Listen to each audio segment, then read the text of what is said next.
আর বাবার বাবার হয়ে গেছে অনেক। ঠিক আছে আগেবার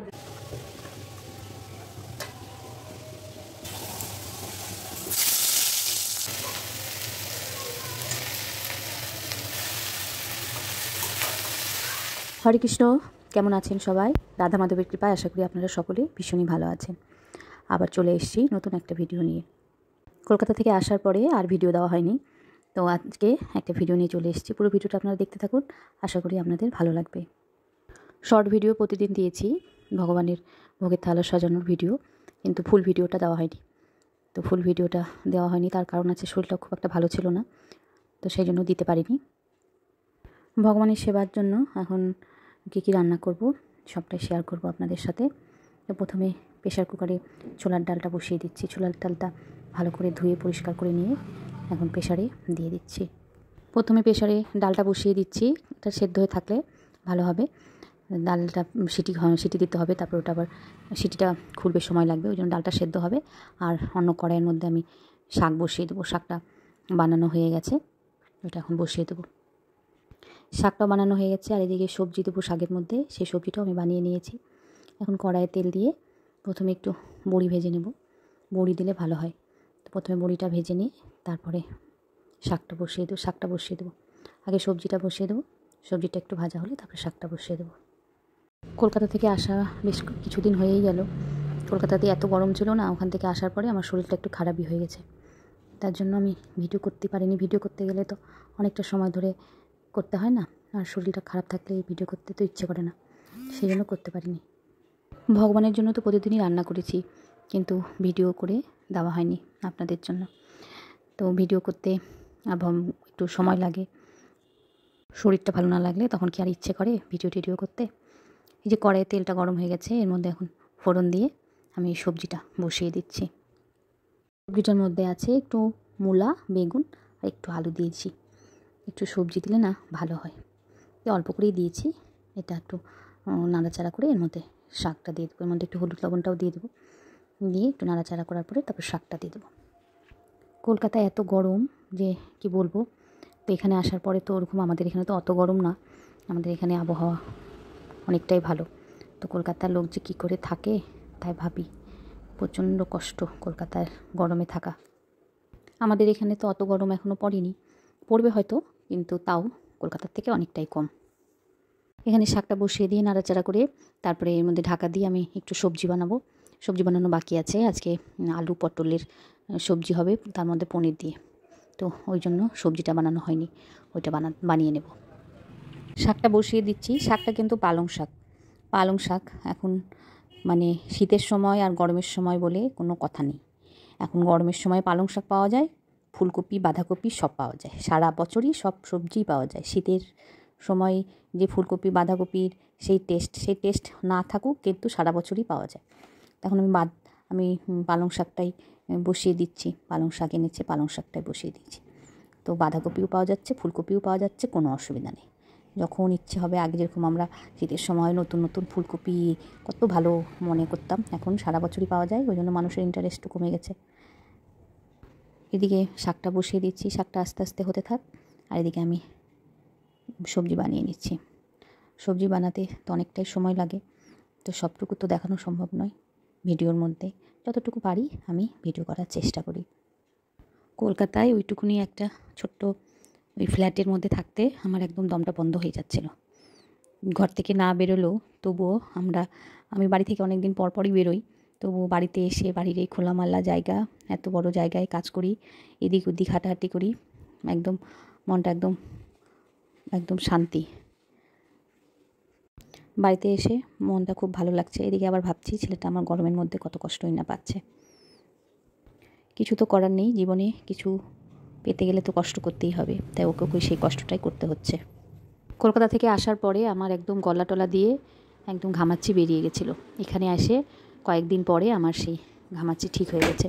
এখানের আবহাওয়ার সাথে একদম আমি কমফর্টেবল, ওই জন্য এখানে আসার পরে ঠিক হয়ে গেছে। ওখানে একদম গলা টলা দিয়ে ঘামাচ্ছি বেরিয়ে গেছিলো। এই শাকটাও একটু নাড়িয়ে দিচ্ছি, আর এদিকে আমার সবজি বানানো হয়ে গেছে।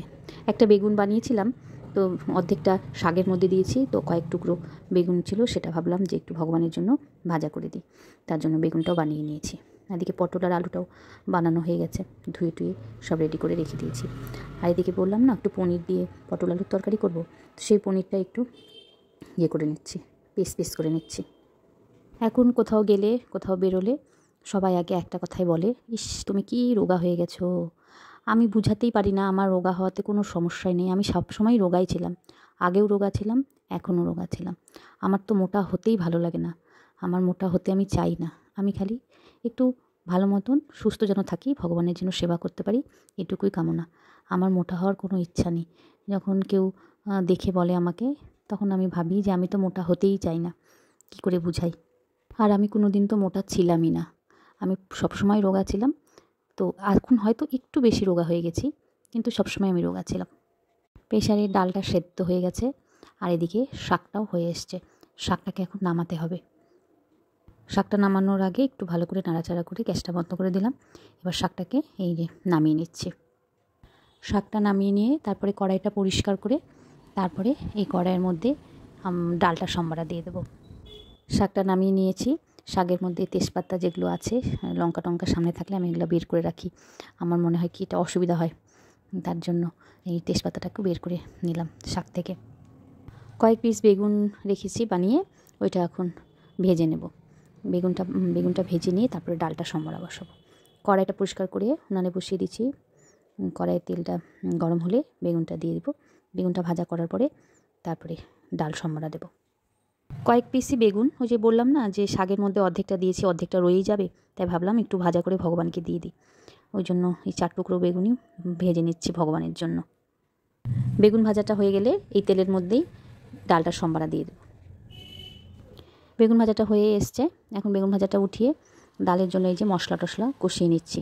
ছোলার ডালটা তো সেদ্ধ হয়ে গেছে, ডালটা সম্বারা দেবো, তার জন্য মশলাটা একদম কষানো হয়ে গেছে। এখন আমি ডালটা সম্বারা দিয়ে দেবো।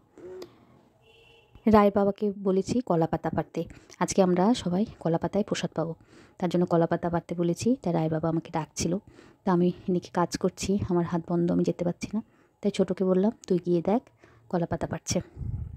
রায়ের বাবা কলা পাতাটা পেরে পেরে দিয়েছে, আর এদিকে ছোটো সব এগুলোকে পিস পিস করে কেটে নিয়েছে।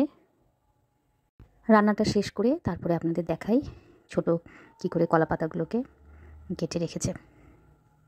ডালটা সম্বারা টম্বারা দেওয়া হয়ে গেছে, এদিকে আমি পটলটাও ভেজে নিয়েছি, পনিরটাও ভাজা হয়ে গেছে, আর এখন আলুটা বসিয়ে দিয়েছি। আলুটা ভাজা হয়ে গেছে, মশলা টশলা কষিয়ে এখন এই তরকারিটাও হয়ে যাবে। আর এদিকে মশলাটাও দিয়ে দিলাম, একটু ভালো করে কষিয়ে নিতে হবে, ভালো করে না কষালে যেন একদম টেস্টি আসে না।